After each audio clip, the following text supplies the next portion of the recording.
Right, welcome to week 18. Yeah. So this week was no cycling.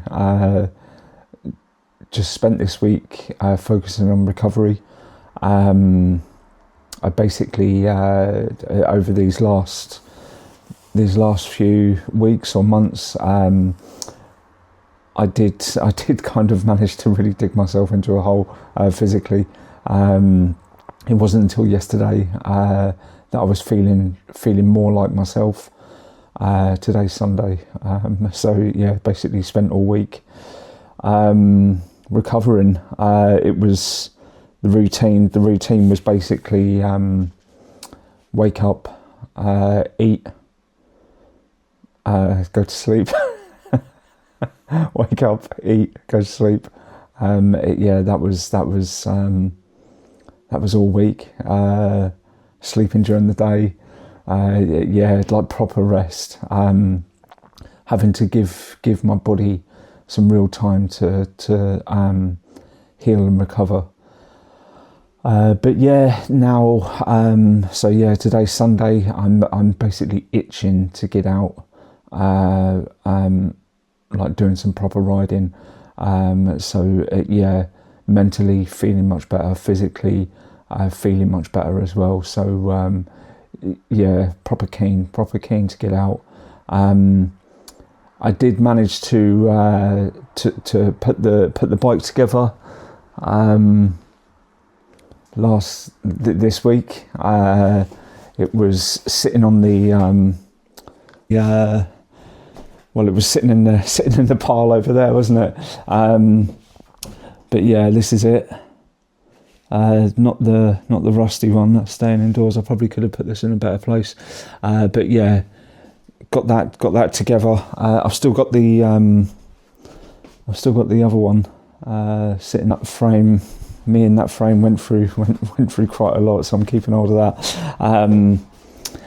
But yeah, just even this week, right? Just putting that bike together was just proper hard work.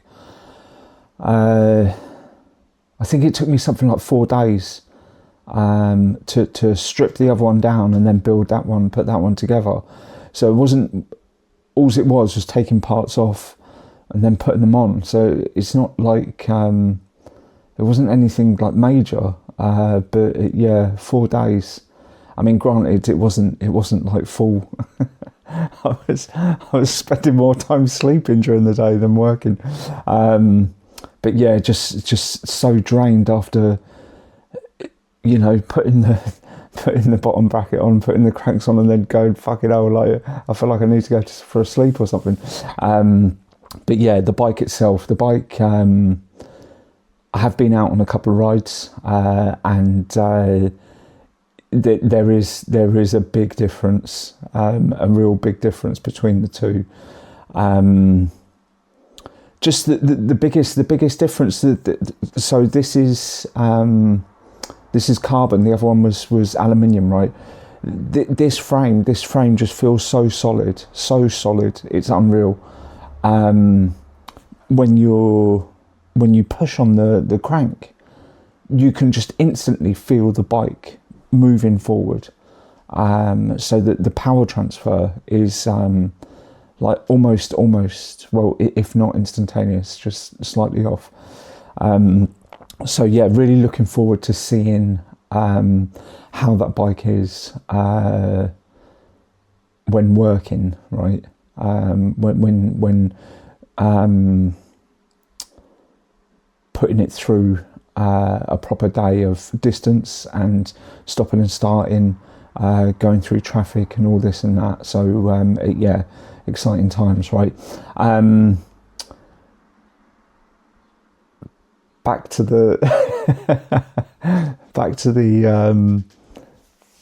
purpose of this video. I could talk about bikes all day. Right, the next phase in this training, right? So I completed the last one, right? That was the purpose was just to get a foundation for training, right? Because going into this whole situation, like kind of blind, not necessarily blind, but like not really knowing things, having to learn on the job, right? Excuse me. What I can do, what I can't do, nutrition, like the the strategy, like everything was like kind of being worked out. So yeah, now I've got the foundation. Now I can start like leveling up, right? Because this whole project is about getting to Lisbon, getting myself into a place where I can cycle to Lisbon, right?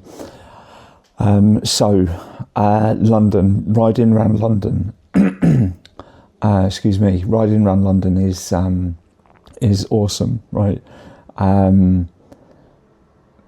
But the problem is it's flat. Of a typical day, these aren't. This is purely just numbers coming off my head, so there's no real data to back this up, right? But of a typical day, when I'm out, I would say, let's say something like 160 kilometres. If I do 160 kilometres working in London, now there's a lot of variables to take into account, depending on where I'm picking up, where I'm dropping off, where I get sent, because there are some places that are a little bit hilly. But anyway, of a typical day, let's say 160 kilometres, I would do about 400 in elevation, right? So for every kilometre, it's basically 2.5 meters of elevation, right?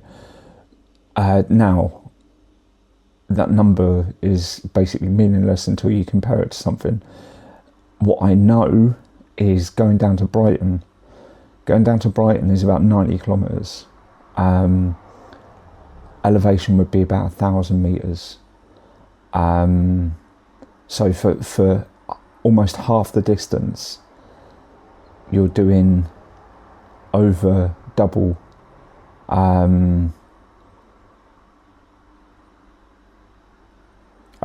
the elevation, right? So yeah, getting to Lisbon, I already know that place, especially like northern Spain is properly hilly.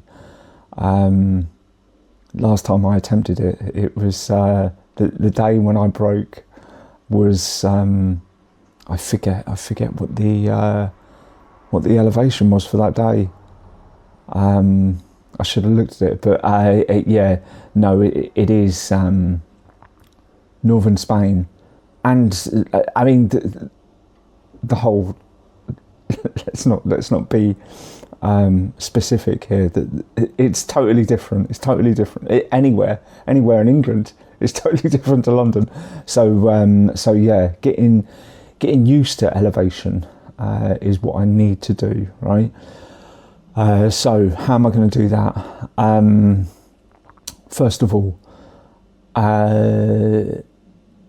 now there's where I am, Crystal Palace. Crystal Palace is just down the road, right?